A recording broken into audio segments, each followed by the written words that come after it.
ভাই কেউ কি বলছে এআই? আমার মনে হয় না কেউ বলছে। চরম হেটাররাও বলতে পারবে না এটা এআই। কেন বলছি? কারণ রিয়েলি রিয়েলি সিনেমাটা শুট করা হচ্ছে। ইয়েস বন্ধুরা, রিয়েলি সিনেমাটা শুট করা হয়েছে বা রিয়েলি পোস্টারটা শুট করা হয়েছে। এটা আমি তোমাদেরকে একদম এক্সক্লুসিভলি আপডেট দিচ্ছি তোমাদেরকে। এবং পোস্টার ডিজাইন যে করেছে সে জাস্ট আগুন ধরিয়ে দিয়েছে। আগুন ধরিয়ে দিয়েছে জাস্ট। আমার মনে হয় ক্রেডিটটা বানতে হয় এবং তাকে নিয়েই এই ভিডিওটা। এই পোস্টারটার প্রশংসা চারিদিক থেকে হচ্ছে, চরম লেভেলে হচ্ছে। কারণ দেখো, এইরকমভাবে পাবলিক রেসপন্সে এই এই জিনিসটা পাওয়া যাচ্ছে। আমি তোমাদেরকে দেখিয়ে দিই। আলাদাই মাচো পাওয়ারফুল পোস্টার ডিজাইন হয়েছে। মাসি অ্যান্ড রোম্যান্টিক দুদিকটাই বজায় রেখেছে পোস্টারটা বানানো। বিজিএম আর গান সলিড। আমি শুধু তোরই, তুই রাত, আমার ভোরে, চ্যালেঞ্জ খোকাবাবু ভাই ব্যাক। এটা দেওয়া হয়েছে। পোস্টারটাকে ডিজাইন করেছে বলো তো? আমাদের সকলের প্রিয় সৌম্যজিৎ দা। ইয়েস, সৌম্যজিৎ দা পোস্টারটা ডিজাইন করেছে after Kishmish and a. Soumyajit দা নিজেই পোস্ট করেছে, আমি তোমাদেরকে একটুখানি দেখিয়ে দিই। This is the Soumyajit da poster design. এটা তোমাদেরকে অফিসিয়ালি সৌম্যজিৎ দা লিখেও দিয়েছে যে after Kishmish and Dhumketu, time to unveil my latest poster design for Deshu 7। দেখো, এটা মানতেই হবে যে আজকে যখন আমাদের কাছে যে পোস্টার্সগুলো আসে সেগুলো কারা ডিজাইন করছে, কে ডিজাইন করছে আমরা জানি না।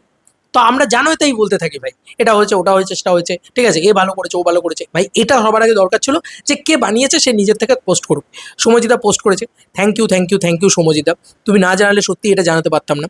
এবার যেটা মজার বিষয়, কেউ যদি বলে থাকে এই পোস্টারটা এআই, বা অনেকের যদি মনে হয়ে থাকে যে এটা একটা বড় বিষয়, মানে একটা বড় জিনিস আর কি, তাহলে বলি যে এই পোস্টারটা বন্ধুরা একটুখানি বলে দেওয়া ভালো। এগুলো একটু মানে একটু বললে ভালো হয়। এই যে এভরি পার্টিকলস রিয়েলি ক্রিয়েট করা, নো এআই, ঠিক আছে? এই যে এভরিথিং, মানে এখানে যতগুলো রক্তের দাগ দেখছো, যা দেখছো, জুতো দেখছো, যা দেখছো, সব কিছু কিন্তু এভরিথিং ক্রিয়েট করা। এবং তোমাদেরকে আরও কিছু ডিটেলস দিচ্ছি, তোমরা অবাক হবে। রিয়েল শ্যুট করা, ঠিক আছে? গাড়িটা রিয়েলি উল্টে ছিল শুটিং সিনে, তারপর তার উপরে দাঁড়িয়ে শ্যুট করা এটা। ভাই মানে রিয়েলি সেখান থেকে পোস্টার বানানো, বুঝতে পারছো? মানে রিয়েল শ্যুট করে এটা বানানো। যারা বলছে যে এটা এটা আলাদা, ওটা ওটা আলাদা, ইত্যাদি ইত্যাদি, বা এটা নিয়ে এআই, তাদেরকে একটা কথা বলি। দেখো, আকাশটাকে তো দুর্দান্তভাবে ডিজাইন করেছে, এআই ডিজাইন করে দেবে, কিন্তু মেন পার্টিকেলস মজাটা কোথায় পাবে জানো? এআই কোন জিনিসটা ম্যাচ করতে পারে না জানো? এই যে এইটা, এই জিনিসটা ম্যাচ করাতে পারে না। আমি পোস্টার রিয়াকশনেও এই কথাটাই বলেছি। তোমরা যদি ভালো করে জুম করে দেখো, শুভশ্রী গাঙ্গুলির তিলটা পর্যন্ত বোঝা যাচ্ছে। শুভশ্রী গাঙ্গুলির যে ঠোঁটের এখানে একটা তিল আছে না, বিউটি স্পট, সেটা পর্যন্ত বোঝা যাচ্ছে। তো কি বলি বলো?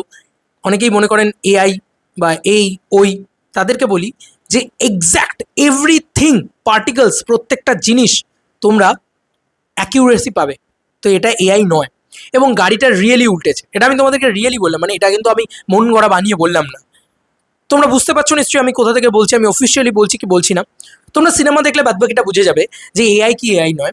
তবে আমি আপাতত তোমাদেরকে এই জিনিসটা কিন্তু পরিষ্কার করে দিলাম যে এই যে পুরো বিষয়টা, যে জিনিসটা দেওয়া হয়েছে, মানে পিছনের আগুন জ্বলা বা ইত্যাদি সব কিছু সম্ভবত রিয়েল, ঠিক আছে? এবং মানে কেন আমি বলছি যে রিয়েল, সব থেকে বেশি বোঝা যায় যেটা এই জায়গাটাতে সব থেকে বেশি বোঝা যায় যে হ্যাঁ রিয়েল। কারণ দুজনের ক্লোজেস্ট টেক্সচার, ঠিক আছে, মানে জামার প্রত্যেকটা পার্টিকলস রিয়েল। যে কারণে আজকে এআই এত উন্নত হয়ে যাওয়ার পরেও তারা কিন্তু এআই এর ব্যবহার করেনি। অফিসিয়ালি পোস্টারটাকে, মানে গাড়ি উল্টেছে, তাহলে ভাবো যে যে লোকটা একটা পোস্টারের জন্য গাড়ি উল্টাতে পারে, মেগাস্টার দেবের সিনেমা তো এটা, এটা তো তার ডিরেকশনের সিনেমা।